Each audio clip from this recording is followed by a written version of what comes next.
Bienvenue tout le monde à cette conversation pour ce mois-ci. Aujourd'hui, il y a Josh Johnson qui est avec nous, qui va parler du projet Mission Garde-Feu. Pour ceux qui ne sont pas au courant, Mission Garde-Feu est basée sur un système satellite. Josh est la principale personne en charge de ce projet depuis ses débuts en 2018. Il est un scientifique en recherche sur le contrôle des incendies et basé à Sault-Sainte-Marie. Alors, allez-y, Josh, vous avez la parole. Super, merci. J'aime bien cette présentation. Très simple. Alors, merci tout le monde d'être des nôtres aujourd'hui. Je vais, bon, vous montrer pas tout parce que ce serait trop long, mais disons qu'on va dresser un portrait de cette mission garde-feu et vous expliquer un peu dans quelle direction on s'en va. Si vous m'avez déjà entendu en parler, je suis désolée. La réalité, c'est que les choses ont évolué depuis le début du projet. Et surtout, la mission elle-même devient en phase opérationnelle. Vous m'avez entendu probablement en parler l'année passée. On recherchait un peu comment faire. Il y avait des choses à peaufiner et on n'était pas certain de la trajectoire et de la forme que tout ça allait prendre. Donc, ça a été plus clair au fur et à mesure quand le budget a été annoncé en avril. Donc, on a pu prendre ce financement et l'utiliser pour la mission. Donc, c'est fantastique. C'est une belle chose qui se produit. Et ça redéfinit nos priorités d'une manière très concise. Donc, on va parler un peu de tout ça. Allons-y. Alors, je suis en charge de cette mission depuis ses balbutiements en 2018. La mission elle-même, en fait, date d'il y a assez longtemps. Je participe à sa mise sur pied depuis ses débuts. Mais avant de parler du pourquoi, je veux juste m'assurer que ce soit très clair. Le premier article qui a dit qu'on peut détecter et surveiller des feux à partir de satellites, ce premier article a été publié en 1986. Donc, ça fait longtemps qu'on attend ça. Je me souviens, mon père travaillait aussi dans la gestion des incendies et il était tellement excité de savoir que les satellites allaient changer la donne dans l'industrie. Et je pense que beaucoup d'entre vous ont entendu cette promesse au fil du temps, mais il n'y avait rien qui vraiment s'appliquait. Il y a plusieurs raisons pour lesquelles les choses se sont déroulées ainsi. La grande différence, c'est qu'il y avait des barrières auparavant, et ça a trait à la technologie. Auparavant, lorsqu'on mettait sur pied un système pour la surveillance des incendies par satellite, il y avait des barrières et ça prenait un système de refroidissement pour les capteurs. Et ça demande énormément d'énergie, énormément. Pour un petit satellite, pour que ce soit faisable, il faut bâtir un système, un satellite, en fait, de la taille d'un camion ou même d'un autobus. Et bien sûr, ça coûte beaucoup d'argent pour envoyer ça dans l'espace. Et le plus un objet est gros, le plus ça coûte cher de l'envoyer dans l'espace. Donc, il fallait toujours que ces missions aussi soient multi-buts. Il fallait que chaque satellite puisse desservir plusieurs usagers et être multifonctionnel. Donc, ça veut dire qu'on a des systèmes où on a des compromis et ça veut dire qu'il y avait beaucoup de belles sciences qu'on pouvait faire et on pouvait faire maturer aussi les systèmes énormément. Mais par rapport à la surveillance des feux, ça, c'était pas facile. Donc, pourquoi en sommes-nous à ceci aujourd'hui? Eh bien, il y a de la technologie de l'industrie canadienne qui a émergé avec ce dont on avait besoin pour exploiter un satellite sans système de refroidissement qui serait énorme. Donc, on n'avait pas besoin d'un très gros satellite, d'une très grosse unité satellite pour procéder. Le système ici requiert très très peu d'énergie, à peu près autant qu'une petite lumière de sapin de Noël. Donc, on a fait la phase 0 par rapport à la modélisation du système canadien d'information sur les feux de végétation. On a fait des études de faisabilité, il y a eu plusieurs options, plusieurs démos, et la CSA aussi a investi des fonds. Et en 2018, on a créé la mission Garde-feu.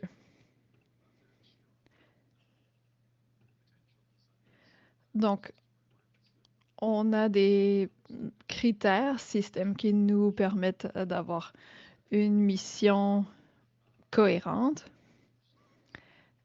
Et voilà. Ensuite, il y a eu, bon, des limitations côté budgétaire. Donc, en gros, il s'agit d'une technologie qui vient d'ici. Toute la technologie et toute la conception a été faite au Canada, comme vous allez le voir dans un petit instant. Quelle est la prémisse de fonctionnement?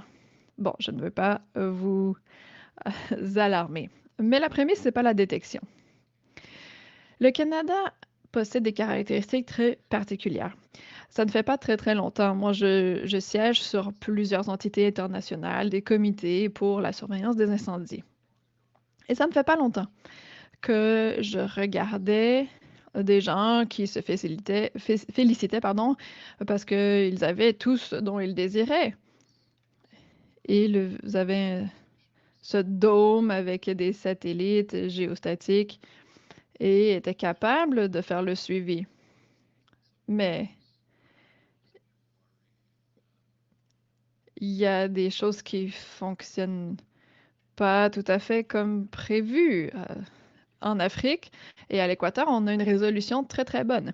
Mais le plus on va vers les pôles, le moins on a une bonne géolocalisation, le plus il y a des colonnes d'atmosphère importantes. Et donc, en gros, ça fonctionne pas. Donc, on peut trouver les faux, mais on peut pas faire de radiométrie. On peut rien mesurer et on ne peut rien exporter d'un espace opérationnel de manière à apporter de la valeur. Hein? Donc, ça, c'est un peu problématique. Donc, ça, c'était vraiment un problème lié à de hautes latitudes. Donc, en gros, c'était une situation où on devait trouver d'autres solutions. Je l'ai déjà dit, ce n'est pas une question de détection. Bon, oui, la mission de garde-feu pourra détecter les feux, mais pas mieux que Motus et d'autres systèmes. Je dis cela parce que dans les endroits isolés, si on ne cherche pas un incendie, bon, c'est nous qui allons le trouver en premier. Mais si c'est quelque part où il y a une détection formelle, alors on va trouver ça plus rapidement. Donc, on ne se concentre pas seulement sur la détection. On veut savoir si on peut avoir des capacités de surveillance. Donc, l'idée est de suivre l'évolution d'un incendie d'une journée à une autre. C'est vraiment ça la résultante que l'on recherche. Donc, il y a deux issues qu'on recherche. Premièrement, on veut fournir des données stratégiques sans précédent par rapport à tous les systèmes d'incendie à surveiller et en temps quasi réel. Deuxième objectif, s'il y a des mesures appropriées, alors ça devrait être assez facile de, de transposer les données aussi à d'autres choses. Donc, c'est pour ça qu'on a des partenaires au Canada, donc par rapport à la qualité de l'air, à la fumée et aux émissions de carbone. Un corollaire, si on produit ainsi des données particulières et on le fait d'une manière vraiment pertinente et que c'est applicable, alors on devrait pouvoir aider à préserver certaines pertes et certains désavantages liés aux incendies de végétation. On va vous dire un peu plus pourquoi ça c'est une priorité tout à l'heure, mais tout d'abord, la mission garde-feu. L'idée n'est pas de fournir des images superbes. Vous avez des images au bas, justement, et même si, oui, c'est quelque chose que vous pouvez mettre sur Twitter, ce qu'on veut vraiment faire, c'est fournir des renseignements. Donc, le programme ne se concentre pas sur l'imagerie. C'est plutôt sur les données et les systèmes d'information et les produits scientifiques qui sont générés à partir de cela.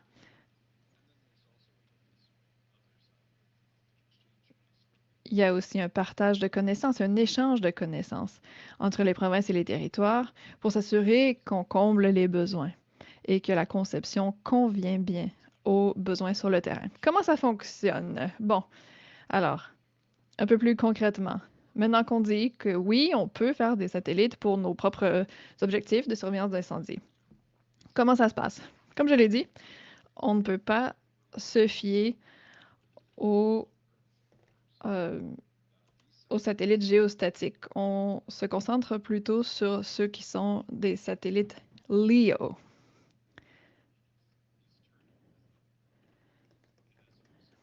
Donc, il s'agit ici de satellites, et peu importe où ils passent, ils vont toujours passer au même endroit au même moment dans la journée. Il s'agit de satellites à orbite basse terrestre. Donc, s'il y a une couverture adéquate, on a donc une prise de données aux 12 heures, une le matin, une le soir, disons. Donc, c'est ce que l'on fait. VIIRS et MODIS utilisent un autre type de satellite.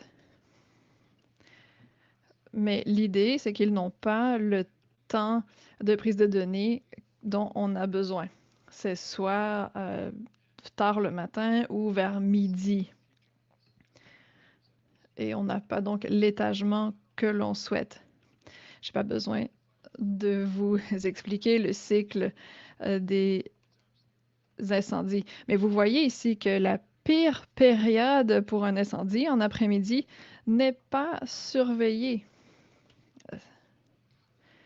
Donc, parce qu'on n'a pas de surveillance selon l'orbite polaire et qu'on n'a pas non plus ce qu'on veut des satellites géostatiques, je dirais que, eh bien, on n'a jamais observé la pleine intensité des feux et des incendies au Canada. Et ça, c'est évidemment problématique.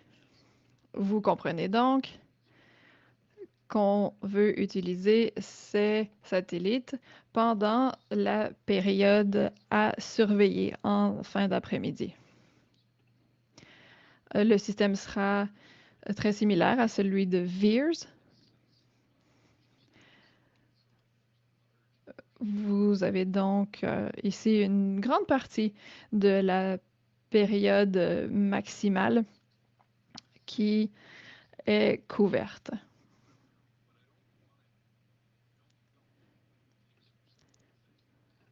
Mais on s'entend que ça ne couvre pas simplement les écarts ici.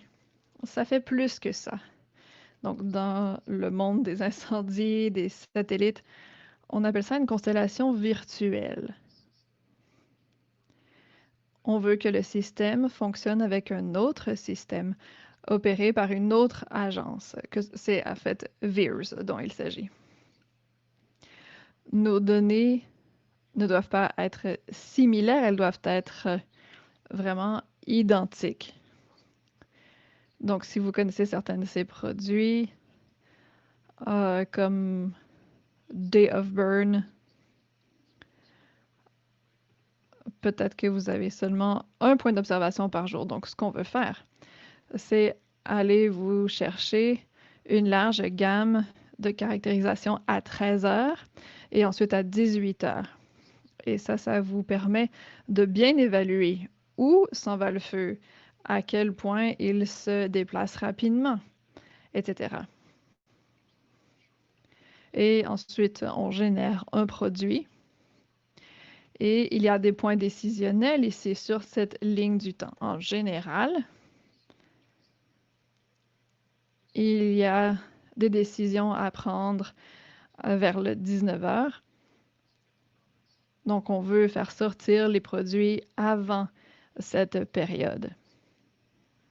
Et parce qu'il y a un point d'observation chaque 12 heures, on a aussi un rapport, un compte-rendu secondaire à 6 heures du matin qui nous permet de réévaluer les choses au cas où il y a quelque chose qui changerait la nuit. Ça ne devrait pas être le cas, mais les incendies ne se comportent pas toujours comme on s'y attend.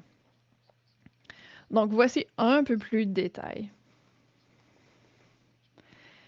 Ici, la résolution est à environ 200 mètres ou un petit peu moins. Les ondes moyennes et longues devraient être environ 400 mètres. Donc, si vous connaissez ces systèmes, ils sont pointés vers le bas, mais ils ont une grande couverture, une large couverture.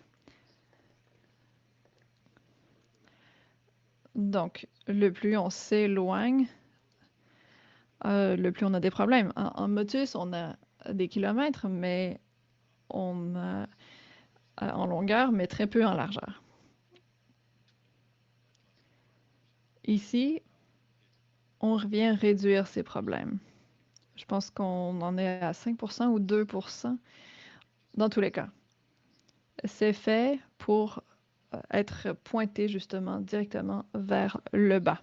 Ça aide à réduire les effets d'artefacts.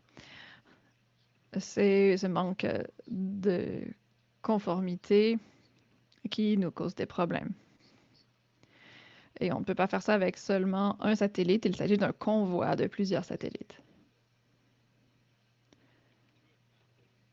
Tout ça pour dire que si on a un potentiel justement de réduire les artefacts et d'avoir des données beaucoup plus cohérentes, ça nous permet de produire générer des produits très rapidement. Et s'il y a une erreur, en fait, la probabilité d'erreur est très, très réduite. Donc ici, quelques points. Bon, j'ai dit que la mission garde-feu était tout à fait différente, que ça nous permet de modéliser, bon, vous le savez probablement déjà, de diverses sources. Ici, pour le palier 1, c'est ce qui vient normalement avec un satellite. Lorsque vous voyez Motus ou VEERS ou peu importe, typiquement, c'est seulement le palier 1. Ce sont là les produits par rapport aux incendies. Le palier 2, ça correspond au système VEERS. Ça nous permet de capitaliser vraiment sur cette constellation virtuelle. Ça vient observer le comportement de l'incendie notamment. Ensuite, le troisième palier, maintenant qu'on a un système, une évaluation de routine fiable, on peut automatiser la modélisation de la croissance d'un incendie. Ce n'est pas précisément des produits pour les feux de brousse, mais peut-être que vous connaissez ça avec le système SCIFV. Il y a aussi d'autres produits. En consultation avec les provinces, on a bien vu que certaines personnes voient la surveillance à distance d'un incendie comme étant très, très intéressant. Mais si à la fin de la journée, on n'a pas de données, eh bien, on est obligé d'aller avec des avions. Mais voilà, maintenant, à partir d'une telle heure, on peut vous fournir des prévisions par rapport aux nuages et donc vous pouvez prendre de meilleures décisions. Donc, est-ce que c'est 5% ou 50% de probabilité? Voilà, c'est ce qu'on vous permet d'avoir comme données. Le satellite, comme je l'ai dit, n'est pas un seul satellite, il s'agit d'une constellation. L'idée est de produire des données plus propres, plus nettes.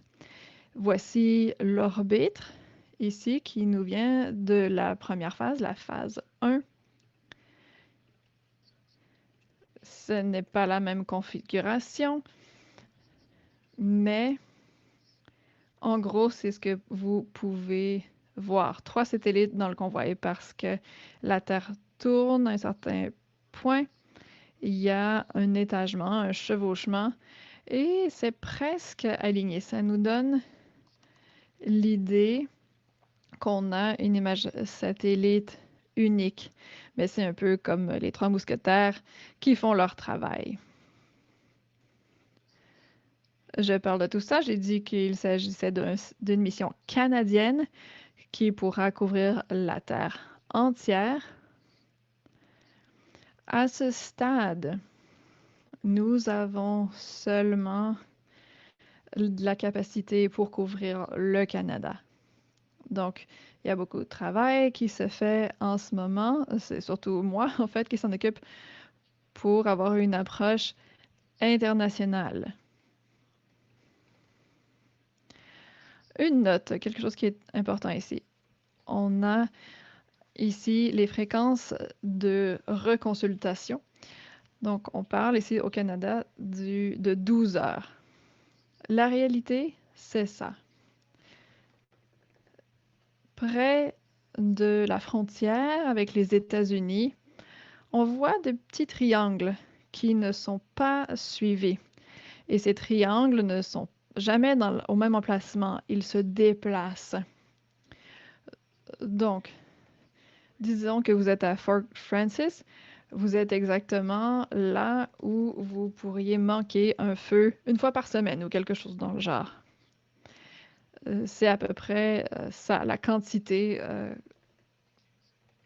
pour laquelle on passe à côté. Donc, bon, c'est un peu complexe, mais voilà.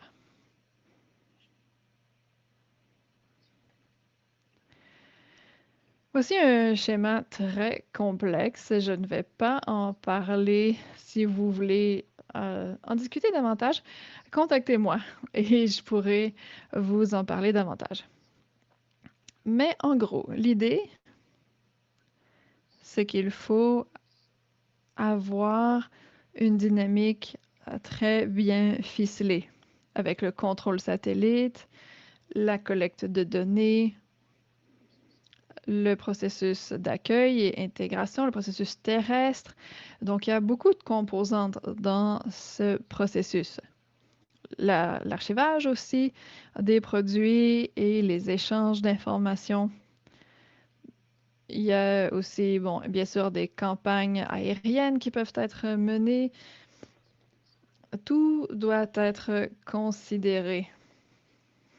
Un des co-responsables est l'ambassadeur de ce processus et il est extrêmement diligent. Ici, ce qui est important, c'est le SOC. Le SOC, Science Operations Center, donc le centre scientifique.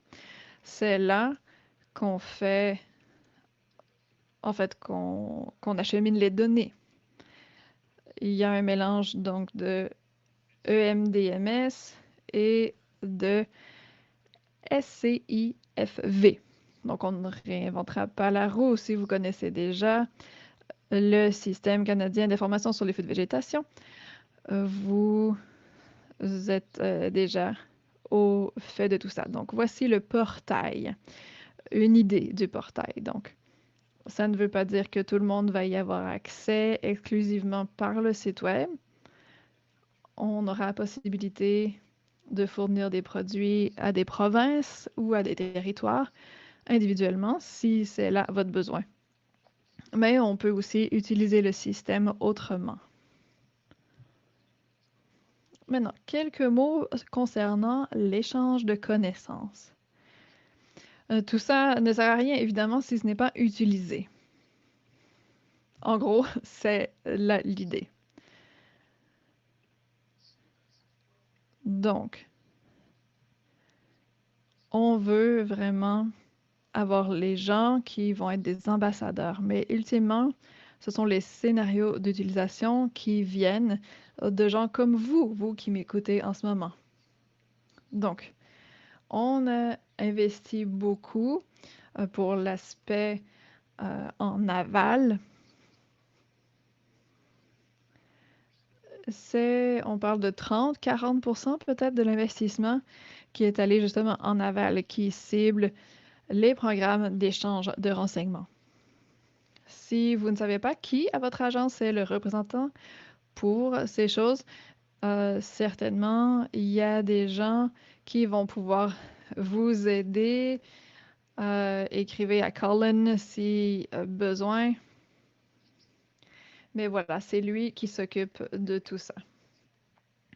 Je pense que c'est important que les gens comprennent bien que lorsqu'on parle d'échange d'informations dans ce contexte, ce n'est pas un transfert de connaissances, ce n'est pas de la communication, c'est vraiment un échange dans les deux sens bidirectionnels, multidirectionnels. On veut comprendre comment utiliser les produits pour s'assurer qu'ils soient personnalisés en fonction de vos besoins. Je ne peux pas changer les lois de la physique. J'aimerais bien, mais je ne peux pas. Mais l'idée, c'est qu'on peut générer ce qu'on peut générer. Mais comment on le présente, comment on éduque les gens aussi, et comment on dissémine l'information. Tout ça, ça peut être influencé et influencer beaucoup. Donc, on veut aider à favoriser les choses pour que ça serve. Et on est vraiment, vraiment engagé dans cette démarche. On a fait des études d'état de préparation plus tôt cette année. Je crois que il y a une version anonymisée qui a été acceptée pour fin de publication.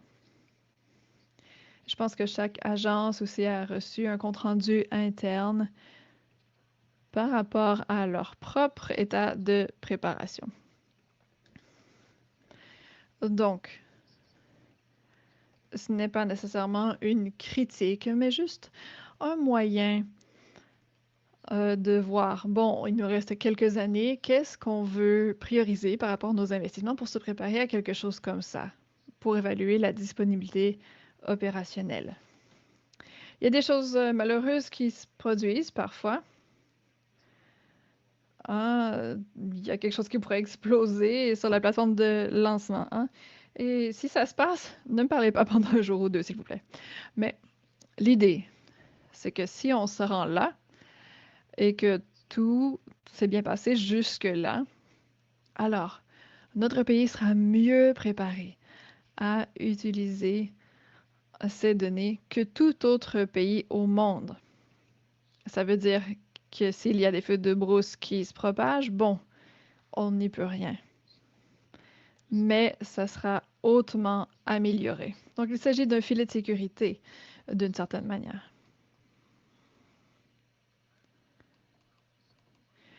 Bon, je simplifierai un petit peu ceci.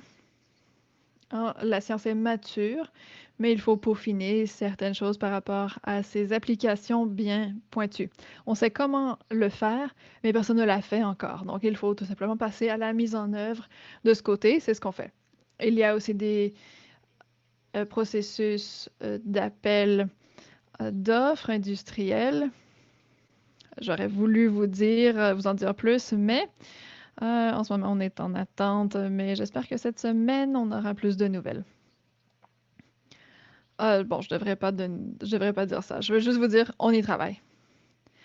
On veut contribuer à la politique internationale, à rendre plus robustes les processus de ce côté.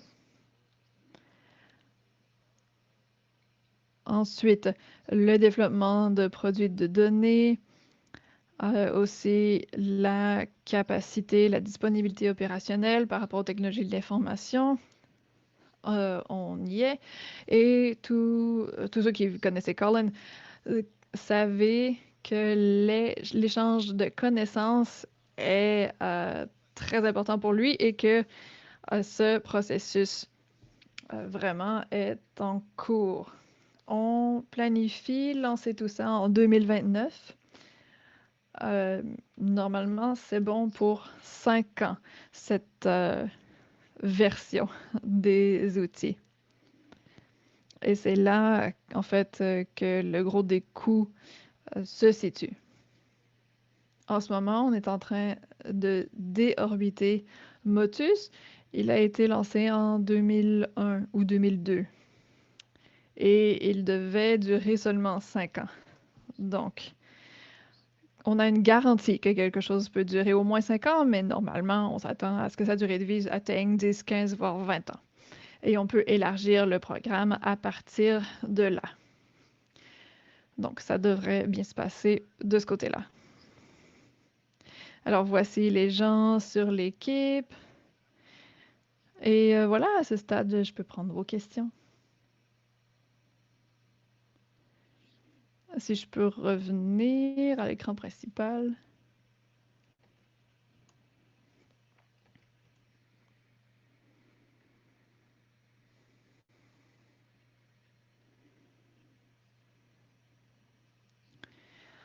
Josh, j'ai rien dans le clavardage pour le moment, pas de questions. Ah, mais pourtant, il semble qu'on ait pas mal de gens avec nous. Oui, alors si quelqu'un a une question, allez-y. Mettez-nous ça dans la fenêtre de clavardage et vous pouvez aussi potentiellement poser vos questions de vive voix.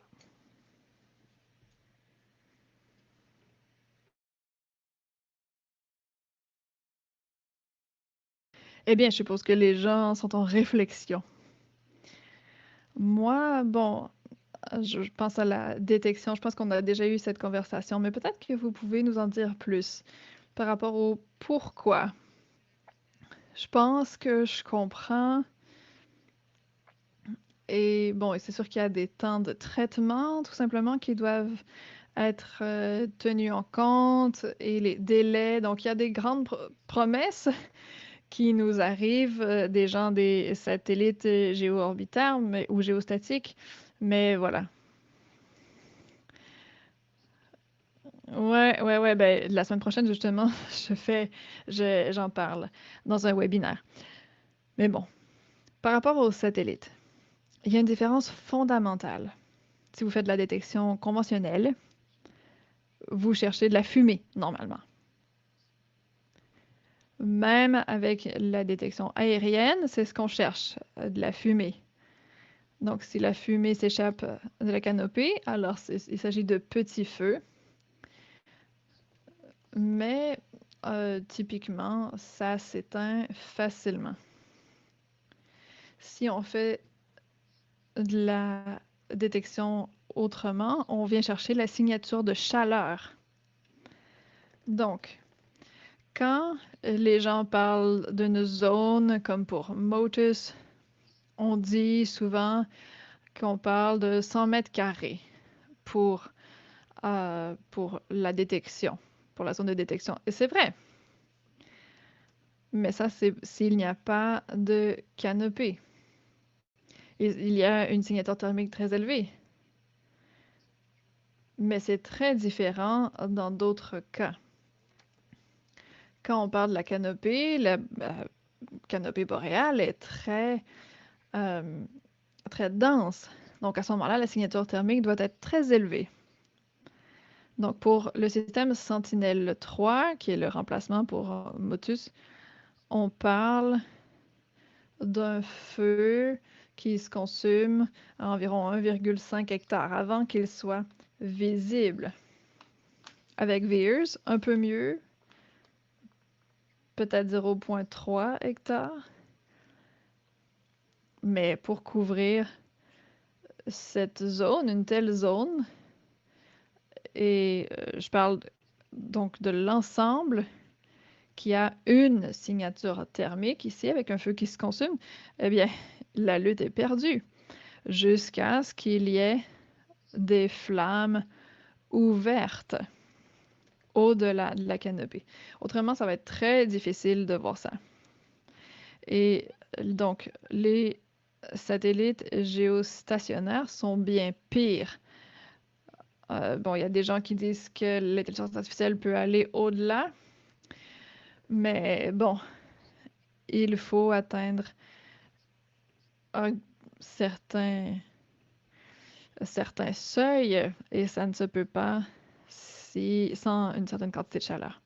Il y a beaucoup de gens qui s'intéressent à l'émission de potassium à partir des flammes, mais ça c'est seulement pour les flammes. Donc, il faut de nouveau qu'il y ait des flammes nues avant qu'on puisse utiliser ça. Ou un feu dans un champ, par exemple. Donc, dans tous les cas, il y aura toujours aussi un problème avec les nuages qui peuvent vous bloquer la vue. Donc, je sais que très souvent, les gens se disent que le cas de figure le plus facile, c'est la détection. Peut-être, mais c'est probablement la façon la plus facile de décevoir aussi. Donc, si on a un système de surveillance et qu'en même temps, ça permet de la détection dans les zones isolées, ben alors ça, c'est une plus-value. Merci.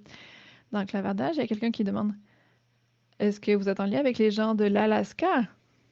Ils seraient sans doute très intéressés. Oui, Mike, absolument. Ils nous offrent justement leur station de Fairbanks avec beaucoup, beaucoup d'enthousiasme. Oui, donc on est en contact avec eux. Et quand je parle de politique internationale, on a la capacité pour couvrir l'Amérique du Nord. Donc, je pense que l'Alaska, les États-Unis seront nos partenaires parce qu'on peut former une constellation, pardon, avec eux. En fait, même si on parle seulement des stations canadiennes, on va quand même couvrir l'Alaska. Et salut, Mike, en passant. Ah, j'ai pas mal de questions, moi, aussi. Donc, s'il y a personne d'autre qui les pose, moi, je vais y aller.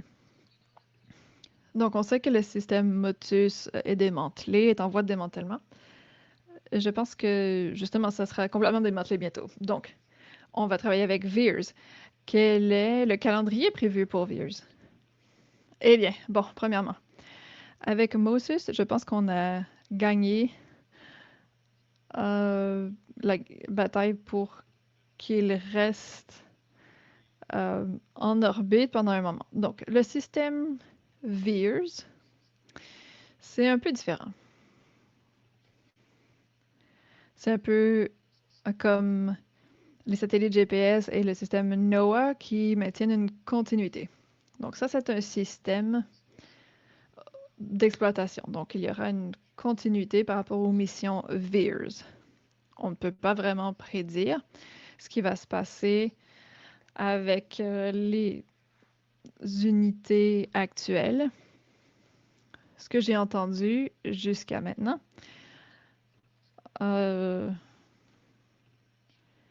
c'est que, bon, il y aura une continuité et un chevauchement au minimum qui va être égal ou supérieur à nous. Très bien. Et qu'en est-il d'autres pays?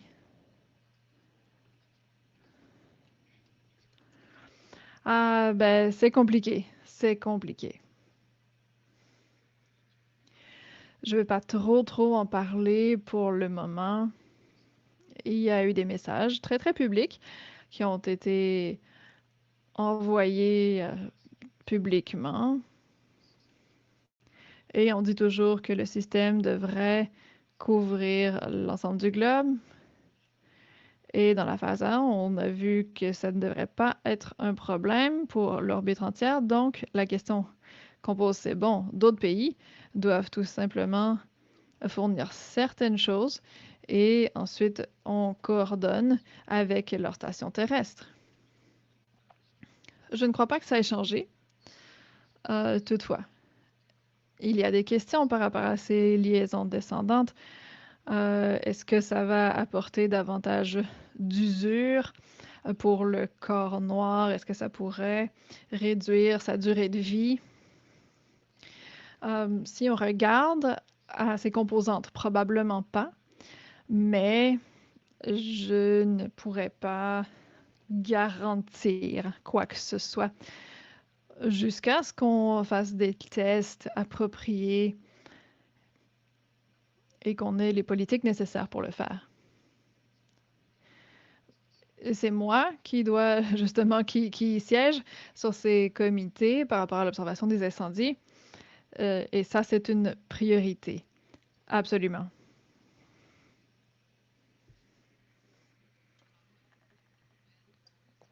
Super.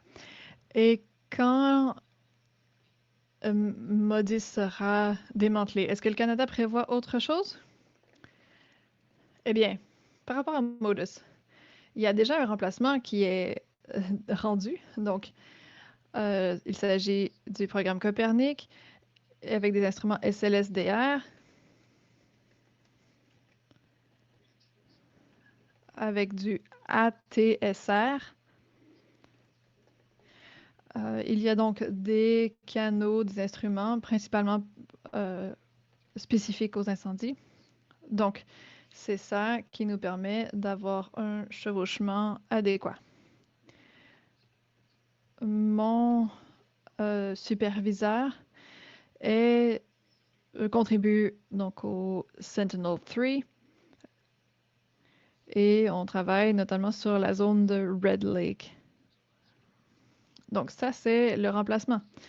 Ça nous vient d'une autre source. Et il pourrait y avoir une certaine centralisation de ces produits. Et le système VIIRS remplace une composante de Modis et la surpasse aussi.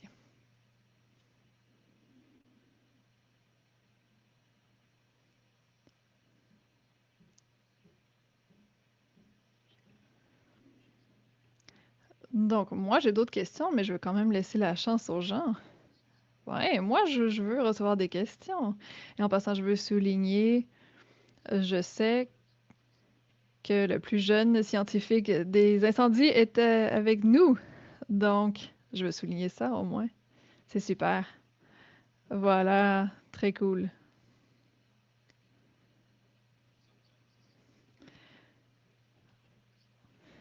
Ah, justement, il s'occupe de son enfant qui est malade. Enfin, bah allez-y, Heather, on a du temps. Donc, par rapport à l'état de préparation, j'ai mis un lien dans le clavardage et là, je vais faire quelque chose de méchant. Est-ce que vous pouvez nous faire un résumé en langage clair? Donc, qu'est-ce que vous cherchez vraiment de la part des agences en anticipation de la mission garde-feu? Ah, bon, je ne dis pas ça souvent, mais c'est une excellente question à poser à Colin. C'est pas vraiment moi qui gère cet aspect. Je peux vous dire à très haut niveau ce qu'on recherche. Ce sont bon, les obstacles potentiels pour que l'exploitation se fasse de manière pertinente. Est-ce qu'on a besoin de ressources humaines?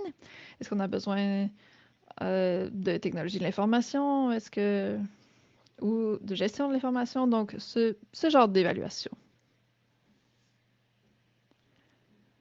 Pour ma part, je ne crois pas que je suis vraiment équipée pour simplifier davantage. Peut-être que Matt pourrait le faire, peut-être qu'il est plus au courant que moi, en fait. Ouais.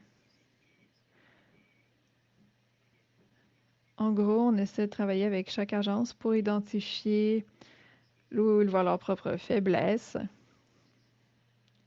et les sphères où il y aurait une amélioration et où la technologie aussi se développe pour qu'ils puissent partir du bon pied lorsque le moment viendra.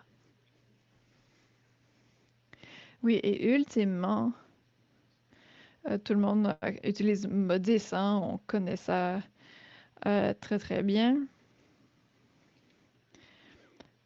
Mais quand même, ça a été mis en orbite, je pense, en 2002 environ. Donc, c'est vraiment pas quelque chose qui devait servir aux opérations et à l'exploitation. Euh, C'est ça qui se passe lorsqu'on a un satellite euh, généraliste et au fil du temps, il y a une accélération graduelle des applications. On veut s'assurer qu'on tire des bénéfices dès le premier jour de ce satellite. C'est pour ça qu'on se concentre sur la préparation. On ne veut pas que les gens se réveillent en 2029 et disent oh, c'est cool, maintenant, oh, il faut que je mette à jour mes systèmes TI, ça va me prendre 3 ans. Non, ce serait bien dommage.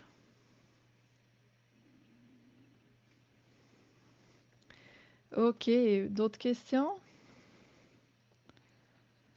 J'utilise les données satellites dans le cadre de ma recherche. Dans ma dernière année en contrôle des incendies, je peux citer quelqu'un du côté des opérations qui parle des enjeux lorsqu'on a plusieurs incendies. On a eu plusieurs grands incendies qui se sont déclenchés ensemble, en même temps. Et en ce moment, j'envoie des avis d'évacuation par MODIS. Donc ça, c'était le niveau d'activité de feu qu'on avait. C'était c'était complètement fou. On avait des feux de type 1, de type 2, plusieurs. C'était vraiment quelque chose. Et il y a des gens qui se disaient, bon, moi, je veux faire l'évacuation. Ça, c'était en 2010. L'évacuation par Modis. Et c'est possible d'utiliser les données satellites. Ça n'a pas été conçu pour cette fin, mais c'était ça le besoin lorsqu'il y avait plusieurs feux qui qui se déclaraient en même temps. Donc, j'ai regardé différentes choses pendant ma thèse de doctorat par rapport aux feux lorsqu'ils sont actifs, non actifs, l'empreinte du feu, la cartographie, tout ça. Et vous nous avez donné une bonne idée par rapport à ce qu'on veut voir en fait, les améliorations qui s'en viennent. Et je pense que ce sera vraiment beaucoup mieux. Ma question donc, il y a des besoins pour pouvoir faire le suivi des feux plus efficacement, leur déplacement, combien de feux on a aussi. Ça, c'est un défi.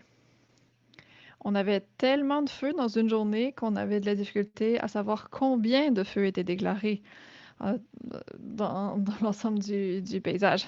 Allez-y, allez-y. Ah ouais, j'ai tellement de choses à dire là-dessus. C'est terrifiant de penser à utiliser Modus de cette manière. Bon, je connais une histoire. L'un de mes amis du système Cruise, je pense qu'il était en Utah et il a vu, bon, une, une équipe terrain et ils allaient à un périmètre et ils se disaient, non, ça c'est un périmètre très, très compliqué. Et ils mobilisaient des ressources basées sur les données Modis. C'est terrifiant. Cela étant dit, ouais, il y aura des grands changements. Il s'agit des cas de figure où la mission garde-feu va prendre tout son sens. Lorsqu'on a trop de feu, on n'a pas la possibilité de voler à cause de la fumée, ou s'il y a beaucoup de IA, acronyme anglais, et il y a aussi des feux qui sont bien suivis, bien alors on peut faire le suivi, on peut démobiliser des ressources ou les rediriger euh, à l'endroit qui est le plus judicieux. L'intention avec ce niveau d'information, c'est qu'on devrait avoir la possibilité. En gros, imaginez des données granulaires qui rendraient très très clair si on a besoin d'appeler une équipe ou pas. C'est ça l'information qu'on veut. Parce que non, je pense pas qu'il faudrait utiliser des données satellites seulement pour, par exemple, déclarer une évacuation. Mais c'est différent quand même que de le faire avec Modis. Modis ne donne qu'un portrait instantané et la plupart des gens ne savent même pas à quel moment les données ont été captées. Chaque incendie doit être traité comme un incident séparé et la mission garde-feu fait le suivi dans le temps. Parce que c'est un système basé sur les événements, à moins que ce soit une nouvelle détection, vous aurez aussi l'historique du feu qui vient avec. Donc, est-ce que les gens vont l'utiliser pour les évacuations ou possiblement? Possiblement. Mais pas à l'aveuglette. Ce que j'aimerais voir, c'est une centralisation des renseignements par rapport à l'historique du feu. Et que ce soit tellement accessible qu'il y aura assez de conscience pour dire si le feu atteint tel jalon, alors il y aura une intervention. Je pense que ça, quand on décortique l'information de cette manière, ça va aussi inclure d'ailleurs tous les produits liés à la fumée. On essaie tout simplement de fournir plus de renseignements pour les gens pour le moment où ils en auront besoin.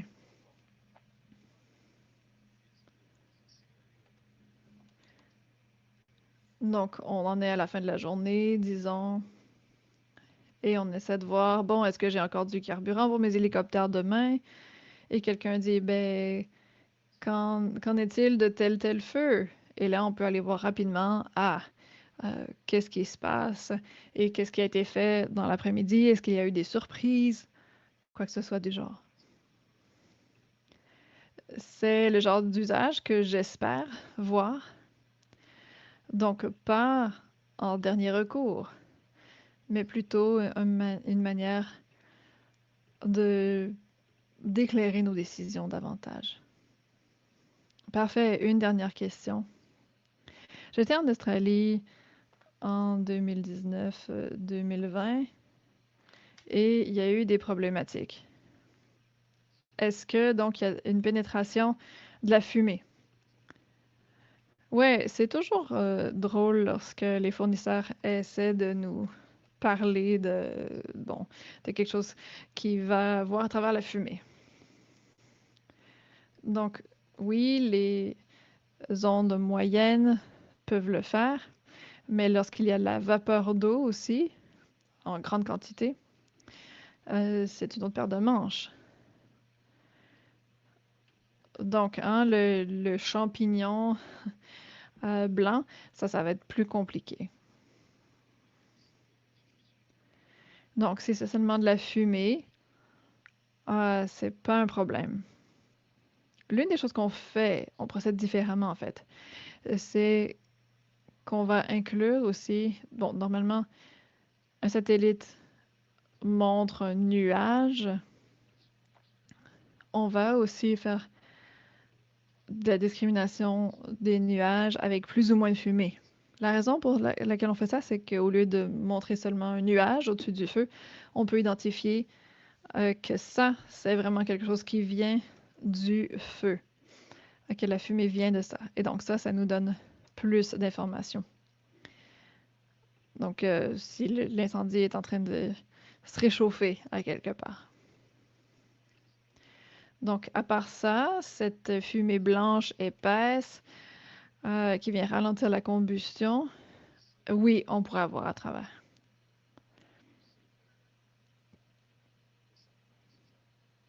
Quand le soleil est particulièrement orange en matinée, bon, ça, il n'y a pas de problème. OK. Alors, Matt, je ne sais pas s'il y a autre chose à ajouter. Je ne vois pas d'autres questions. Il y a une chose qui a été mentionnée que je n'étais pas au courant, c'est la collaboration avec VIIRS et la possibilité de faire de la détection en étage. Je pense que ça va beaucoup nous aider pour le contrôle des incendies. Oui, effectivement, c'est de là que viennent les données de comportement d'incendie. Et l'intensité du feu, ça, on peut l'extrapoler à partir de la radiométrie, mais la direction et le rythme de propagation, ça, on peut le dériver de là. Mais il y a quand même une contrepartie. J'appellerais ça, je n'appellerais pas ça de la progression, à moins qu'on atteigne 15 mètres par minute. Et à ce moment-là, on peut l'appeler la propagation. Bon, il y a un facteur d'incertitude ici. On va être bien transparent par rapport à cette incertitude. Et j'en suis désolée d'avance. Ah, il y a quelqu'un qui a levé la main? Oui, c'était Derek. Oui, désolé. Je voulais... Voilà.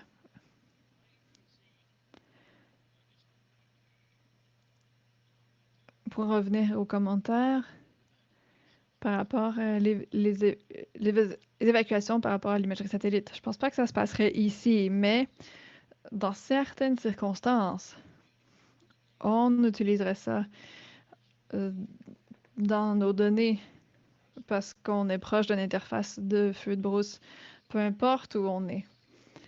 Donc, je pense qu'on pourrait voir ça. L'an passé, on a eu notre troisième plus grand incendie depuis les années 70. C'était, je pense, 3000, plus de 3000 hectares. Donc le feu s'est propagé. Et c'était difficile d'avoir son taux de propagation, tout ça. Le public était là, côté détection.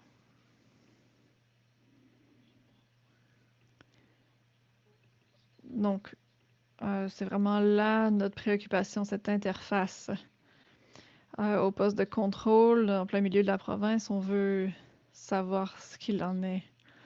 On veut avoir une bonne idée de ce qui se passe. Bon, c'est pas pour dire qu'on ne l'utiliserait pas à d'autres fins, mais on sait jamais. Parce qu'on peut aller de la Nouvelle-Écosse d'un bout à l'autre en 10 heures. On n'est pas très gros. Donc, tout type d'aide serait très apprécié. Oui, absolument. Et Terry, c'est vraiment intéressant comme commentaire.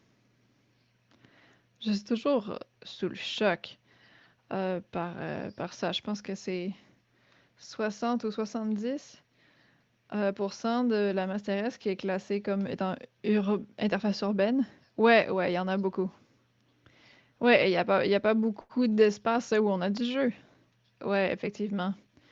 Il y a peut-être quelques zones dans les hautes terres, et encore là, il n'y a pas de route. mais en 2 jours. On a vu ça atteindre 3100 hectares. Si ça avait été près d'une communauté, ça aurait été terrible. Mais voilà, j'ai très hâte d'utiliser ces données, ces influx de données pour plusieurs applications. Merci. Très cool. Et c'est effectivement la motivation derrière cet échange de données. Moi, je peux être là à titre de scientifique et vous dire à quoi ça pourrait servir, mais ce n'est pas utile, ce n'est pas pertinent. Moi, je peux vous dire ce que ça peut faire, et vous nous dites comment ça s'utilise. Et ensuite, on peut peaufiner les choses pour les rendre plus accessibles pour vos fins. Super, merci. Excellent. Alors, Josh, merci beaucoup. Donc, on a complété notre heure ensemble.